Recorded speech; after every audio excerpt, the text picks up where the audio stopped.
Good morning. It's another absolutely beautiful day here, really sunny and warm, and it has been quite windy actually. I've had some strong gusts coming in through my windows. It's about 12 and I've been sorting out the kitchen and doing all the morningy stuff, and I've got quite a few little odds and ends of sort of admin-y things to do for the next hour or so. It's past coffee o'clock and I haven't even had one, so yeah.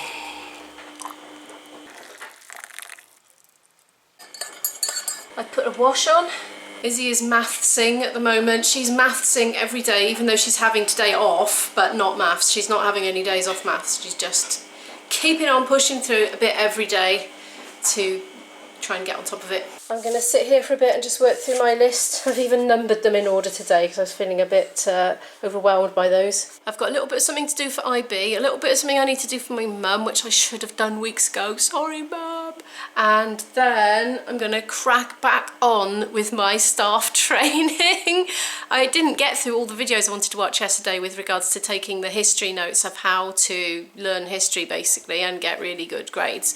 So I'm going to get back on that afterwards, but I'm just going to get these other two things done now so they're not niggling in my mind anymore. Izzy and I were watching the J House vlogs yesterday. They're a home educating family. I think the kids did go to school because they're in Puerto Rico at the moment and they put them into a school to learn the language, I think.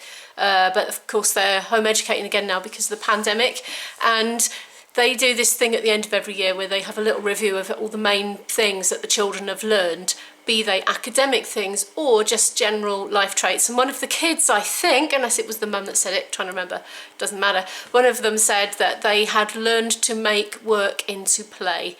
And I think we adults can learn that from the children. You know, if we don't want to do an admin task, if we can just approach it with a different mindset, it can make all the difference. So I'm going to try and learn from that child today. That little thing for IB took about 2 minutes. I've been putting it back and back because I thought it's going to take ages and I won't be able to get the other things done that I really need to get done. And it took me 2 minutes. I should have just done it yesterday. Sorry, IB. 1 minute into my mum's job and distracted. And do you want to know why? Because I'm using my phone to do it, because I need to use my phone to do it because I need an app. And there's notifications and I'm straight in there. Right, stop it, Imo. Focus. I'm trying to sort out accounts a bit for all the online shops I've been doing for my mum, and while I was just on the Asda's ones, just going through all the old previous orders, I thought I'll just see if I can get her a slot, and I have! It's not for a couple of weeks, but it's 1 week after the Tesco's one that I managed to get in the early hours of the morning a couple of weeks ago, so yes, another week. It's sorted. So right, I'm going to go and get my folder of all Mum's normal items and just add them onto that shop, and then we can amend them like a couple of days before when she knows exactly what she wants then. Yeah! Here's Izzy! You haven't seen her in yesterday's vlog, I don't think. I don't remember being filmed. No, I don't always film you. I sort of ad hoc give you a day off being on camera sometimes. Which is good for me, sometimes. I mean, you know, I always ask you anyway, don't I? Yeah. Well, more or less. I mean, sometimes you just go, like, I'm just doing a thing, and you're like, camera! Hi, Izzy! But then if she says, I'm not in the mood, I just don't use it. Yeah. Usually. Which is good. So that's why she's not always in it all the time, because, you know, she's just trying to live her life, basically. I feel a sneeze coming on. Oh, well, she's off. Bye. It's getting on for 5 to 2 now. And I'm feeling pretty pleased with myself for getting those jobs out of the way now. I'm going to eat something, which is going to be a toasty, because Izzy's just reminded me that I'm on mission eat bread. So she's not hungry yet, so I'm just going to have a toasty and then crack on with the next stuff on my list. No mushrooms in the toasty today, just the spicy hot chili cheese. I'm saving the mushrooms because I don't have many. And I'm heating up the leftovers from yesterday to just have on the side with it. Like a sort of pseudo-veg portion, I suppose. Izzy's going to have cucumber and a ham toasty when she does hers, but she's just going to do that herself. Ooh, that won't be long. Nearly done. There, that's lunch. How nice. I'm going to make a defensive slug-proof ring around one of my tiny seedlings that's coming up. Look, this is an old curtain ring that came with us from our old house that we don't need.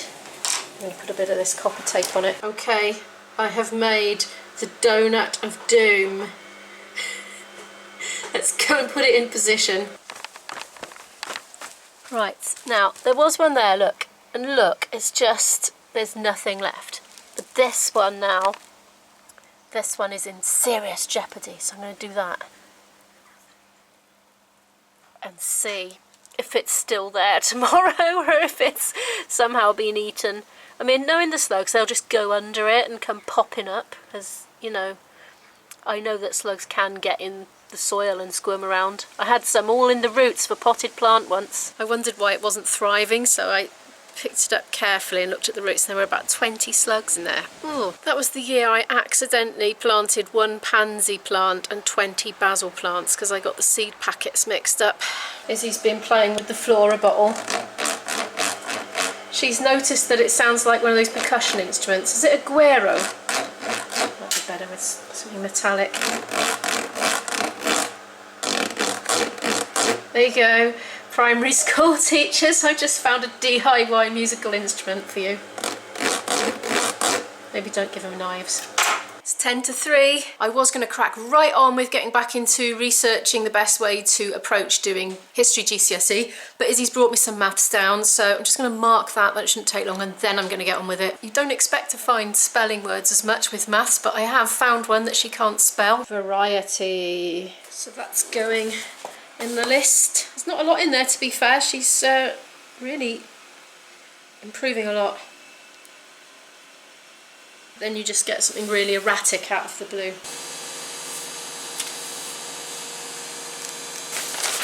Good, that's that done.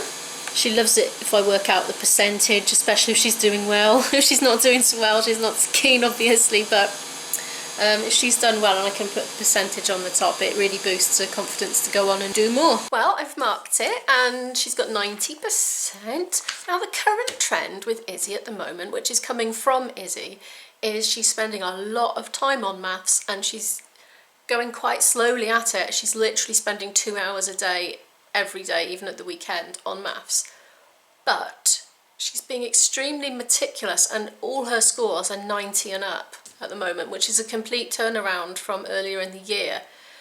I think it's an attitude shift, to be honest. So it's, oh, I'm not in shot probably, sorry about that.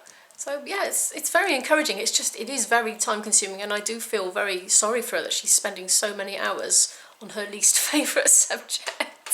Mind you, I think biology's coming in at number 1 for least favourite subject, unfortunately. I don't know why. I've managed to glean 3 spelling mistakes in that maths paper, and they were variety, savoury and students, and all 3 of them were to do with the unstressed vowels not sounding and not knowing what they are. So I've put them on the list in the back of our English book, and I've put in my diary on Sunday for myself to generate a week's worth of spelling activities just based on the words in that list. So far there's only 5 words in that list, but when I quizzed her on the first 2 that she'd spelt wrong, she just knew what they were, so I don't know why she spelt them wrong. Oh, hang out laundry. Yeah. The washing machine's gone quiet. That probably needs doing now. I will do this history stuff at some point. Yep, it's done. And the weather's okay, so I'm going to hang it outside. Do you want my sock-tipus? I got it from IKEA. I put socks on it. There we are. The washing's all hung out on the line as he came and helped me. Hopefully this door's not so stiff now. I WD-40'd it earlier. Oh, yeah. Yes! Now I'm going to do my history stuff.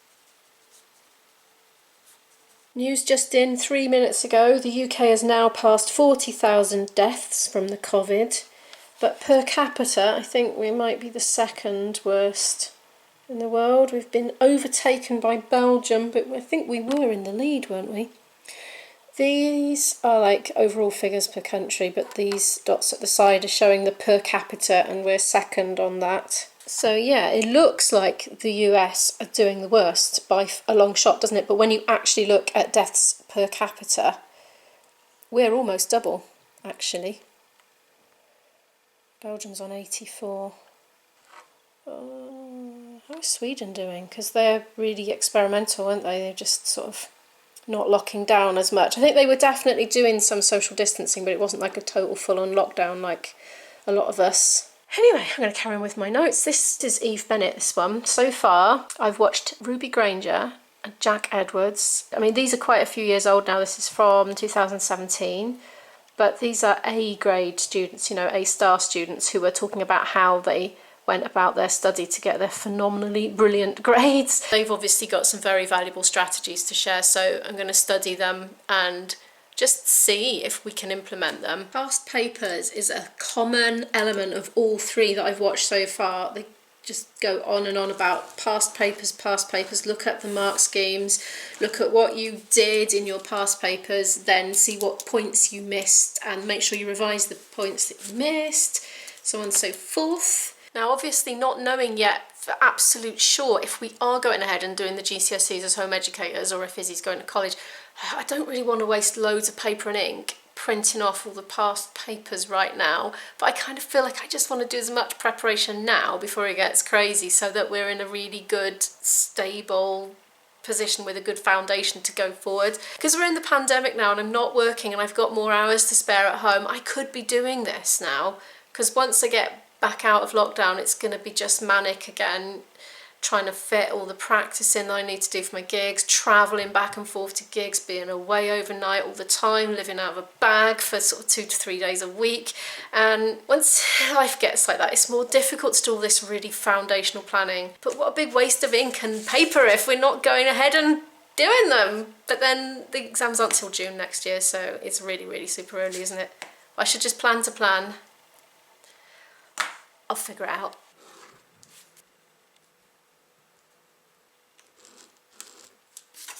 Actually, I don't suppose we really even need to print off the past papers if we're just using them as learning exercises and not as actual mocks. So maybe it's not such a big deal. Maybe I should just find out where to find them and make a note of that somewhere or bookmark it or something. And yeah, I'm literally copying her mind map. Well, like skeleton of. Anyway, do you know what this is like? This is like being in school and being lucky enough to be sat next to one of the cleverest kids in class. You can just sort of have a look over and see what they're doing and you're like, ooh, oh yeah. It's the YouTube equivalent. Yay. Okay, so it's about 4:30 now. I've been taking lots of notes again. A lot of the things are coming up again and again throughout all the videos I'm watching. I've only done 3 so far, but they've been very comprehensive ones. I'm going to search for some more, for even more perspectives. So far these have all been youngsters, so I should probably try and find some older people as well. They're not coming up in search though, but the youngsters are. Yeah, some of the things are coming up again and again, but some things are unique to that particular YouTuber, so it's definitely very interesting to get a range of perspectives. I think I'm going to make more coffee and then find another one to watch. Yeah, I'm enjoying this. There, I've run out of decaf coffee. Oh dear, they didn't have any in Iceland, you see, and I'm trying not to go to the shops for a while. This will be the thing that drives me out the soonest. You see, because I was having those funny symptoms, and I'm sure it wasn't COVID, but I just think in the present time one needs to proceed with caution. So I'm not going to go out just for decaffeinated coffee, but it does mean I have to drink less coffee because the strength I have, it'll blow my head off. But anyway, right, well that's going to be a half calf one. I'm going to top it up. I'm on the El Cheapo coffee at the moment from B&M Bargains. I haven't got any to show you. But it's alright, it's £1 a packet and it's really not bad at all, actually. Saves a bit of money, doesn't it? Believe it or not, I'm actually contemplating not practicing my flute today because I'm so into what I'm doing. I just want to carry on with it really, for hours on end. Okay, I'm trying to read the spec that I printed off last summer, and do you know what? I've turned my brain into a mush. I have, and I need to go out and have a walk because I haven't been out really very much. I didn't go out yesterday. I think I did a very quick late evening walk when it was almost getting dark the day before because I was a little bit worried about having coronavirus symptoms, but I'm sure I'm being paranoid. So I am going to go for a walk, but I'm going to stay away from humans as much as possible and go into the woods. You coming? Come on, let's go and get some fresh air and blow away the cobwebs. I'm in the woods, as you can see. I have escaped into an alternative reality, and it's chilly as well. I've got my hat and scarf on, look. Didn't bring a coat, I've got an umbrella in the bag in case it rains. I took my washing in quickly before leaving the house too. The birds are having a good old sing-song. I swear one wolf whistled at me just then. There's nobody out today. It's amazing what a bit of like darker weather will do. Oh, there's somebody coming, but they're miles off. Right, I'm going to crack on. Yeah, the last few times I've sort of been on the main path where it's like tarmac and it's accessible. It's been really quite crowded, and I've been passing a lot of people, and everyone's constantly having to move to one side to get out of the way. But not today. Hardly anybody here at all. I did get nearly mowed down by a cyclist in that woody bit. He suddenly shot round the corner with the dog scampering along at his heels, but he saw me and braked quickly enough. It is some time later now. I'm cold and it's absolutely peeing down, it is, and I'm under a tree, and I need to go back home now and get Izzy some dinner. I've been talking to IB on the phone for ages under this tree. My ear's like aching now, so I didn't want to have him on speaker because people walking past, so my ears are hurting now. Do you find, like, if you wear glasses, if you press the phone against your ear for ages, it makes your ear hurt? I have found that particularly in the lockdown because I've had a lot more long phone calls than I normally do. But thank you so much for watching, and I will see you tomorrow. Bye.